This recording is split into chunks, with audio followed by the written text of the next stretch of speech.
Ini hari misteri ada dapat satu tahun 2012 Myvi lagi best 1.3 auto EZI, harga nak jual harga termurah dekat market Malaysia.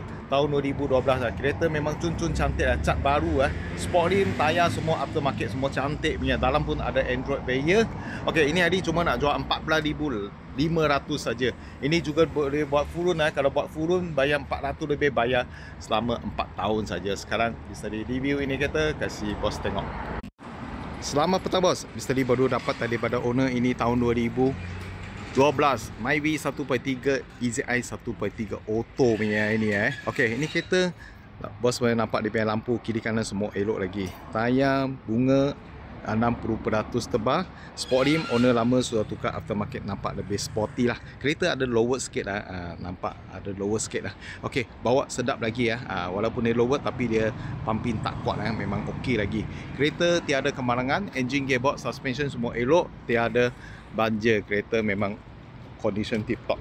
Bos ambil balik tak payah bikin apa, pakai aja. Okey, amino light lagi belakang, nampak lebih sporty. Orang muda biasa suka lah. Myvi jenis yang senang maintain, senang jaga punya kereta. Spare part pun banyak, mana-mana kedai workshop boleh maintain, tak ada masalah. Ni cermin memang nampak gelap lah, biasalah. Ini orang muda pakai nak gelap-gelap punya, orang tua tak boleh lah Okey, ini tahun 2012, ini hari cuma nak jual 14,500 saja. Ini kereta boleh kata ambil balik pakai saja. Harga pun murah-murah. Ini boleh buat full loan juga kalau buat full loan bulanan dia lebih kurang 400 lebih, bayar 4 tahun lah, senang milik punya. Tu Android semua boleh pakai, tak ada masalah sekarang gelap so malam gelap tak berapa nampak lah, tapi dalam interior okey lagi, semua okey lagi boleh kata. Warna hitam dalam interior.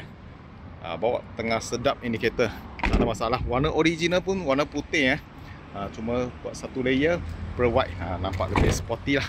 14,500 saja. Kalau bos minat ini kereta, cepat contact Mr. Lee. Setiap hari Mr. Lee akan post 2 video, tolong bos dapatkan kereta terpakai harga termurah dekat Malaysia. Sila follow Mr. Lee punya video, sekurang-kurang boleh dapat kereta yang bos suka lah. Kalau ada rasa video ni bantu bos, sila komen, share, like, semua follow Mr. Lee punya video setiap hari. Thank you bos support. Thank you.